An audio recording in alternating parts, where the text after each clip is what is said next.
কেন্দ্রীয় সিনিয়র যুগ্ম মহাসচিব কারা নির্যাতিত মুসলিম আলেম-এ-দ্বীন খতিবে বাঙ্গাল হযরত মাওলানা জুনায়েদ আল হাবিব দামাত বরকাতুহুম সহ কেন্দ্রীয় নেতৃবৃন্দ, সমবেত তৌহিদি জনতা, আপনারা লক্ষ্য করেছেন এই অন্তর্বর্তীকালীন সরকারের প্রধান উপদেষ্টাকে নারী কমিশন যে প্রস্তাবনা পেশ করেছেন, এটার মধ্যে অসংখ্য অগণিত কোরআন বিরোধী, কোরআনের সাথে সাংঘর্ষিক ধারা রয়েছে।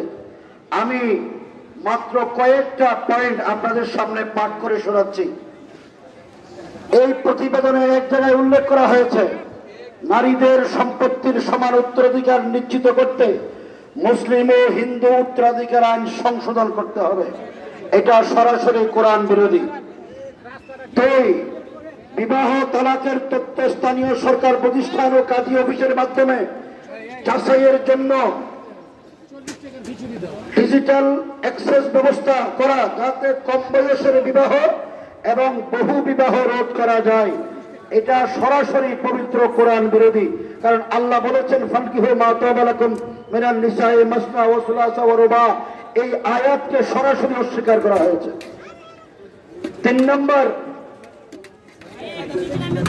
বিবাহ বিচ্ছেদ, স্ত্রী ও সন্তানের ভরণ পোষণ, দেনমোহর, উত্তরাধিকার, অভিভাবকত্ব, নাগরিকত্ব আইনে নারী ও পুরুষের সমান অধিকার নিশ্চিত করা তথা ইসলামী আইনে থাকা নারী ও পুরুষের মধ্যে বৈষম্য দূর করা।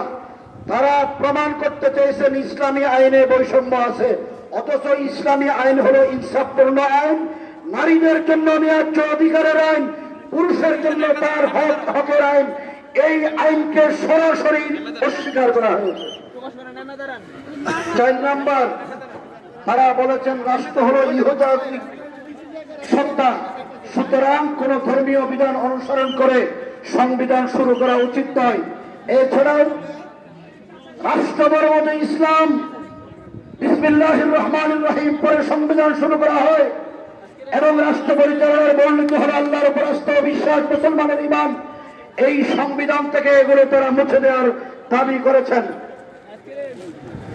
5 নম্বর হলো, তারা দাবি করেছেন শ্রম আইনের যৌনকর্মীদেরকে শ্রমিক হিসেবে স্বীকৃতি প্রদান করতে হবে, অথচ আল্লাহ বলেন ওয়ালা তাকরাবুজ জিনা,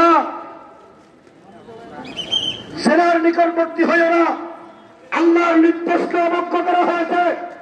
আমাদের বক্তব্য পরিষ্কার, বাংলাদেশে কোন কোরআন বিরোধী আইন বাস্তবায়ন করতে দেওয়া হবে না। ডক্টর ইউনূস সাহেবের মন্ত্রী পরিষদে, ক্যাবিনেটে কিছু এনজিও কর্মকর্তাদেরকে এনে পশ্চিমা অসভ্য কালচা আমাদের দেশে বাস্তবায়ন করার চক্রান্ত করবে। বাংলাদেশের তৌহিদি জনতা ঘরে বসে থাকবে না। আজকের এই সমাবেশ কোরআন বিরোধী রাজনীতি যারা পেশ করেছে, এই কমিশন বাতিল করার জন্য দাবি জানাচ্ছে।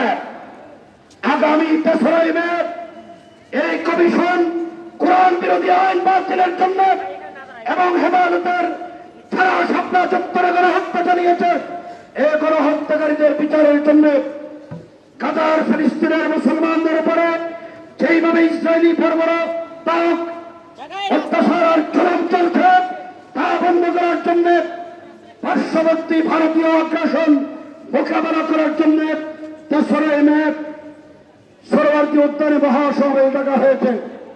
আমি আপনাদেরকে জিজ্ঞেস করতে চাই, এই দেশের আলেম ওলামারা হলো কোরআনের মুহাফেজ। কোরআনের আইনকে লঙ্ঘন করে আইন করা হবে আর কোরআনের সৈনিকরা ঘরে বসে থাকবে, সেটা কি কোনোদিন সম্ভব? যদি সম্ভব না হয়, কোরআনের হেফাজতের জন্য দেশের মাদ্রাসা, কোরআনের হেফাজতের জন্য নবীর ওয়ারিসরা, যদি আল্লাহ কোরআনের একটা আয়াত স্বীকার করা হয়, আমরা কোনোদিন মুমিনে কামেল হিসেবে আল্লাহর সামনে হাজির হতে পারবো না। সুতরাং আমাদের দায়ী থেকে আল্লাহ ইনশাআল্লাহ জবাবদিহি থেকে বাঁচার জন্য আগামী 3রা মে হেফাজত যে মহাসমাবেশে ডাক দিয়েছে, এই মহাসমাবেশ সফল করার জন্য জান মাল কোরবান করে সরওয়ার্দীতে যাওয়ার জন্য কারা কারা প্রস্তুত, কারা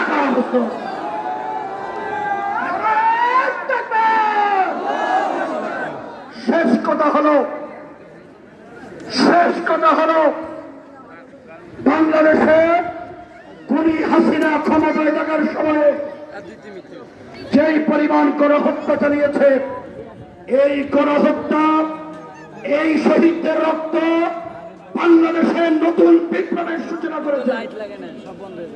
এই গণহত্যাকারীদের বিচার আপনারা চান কিনা? যদি গণহত্যাকারীদের বিচার চান, আমাদের বক্তব্য স্পষ্ট, বাংলাদেশে খুনি হাসিনার বিচার না হওয়ার আগে কোনো নির্বাচন হবে না।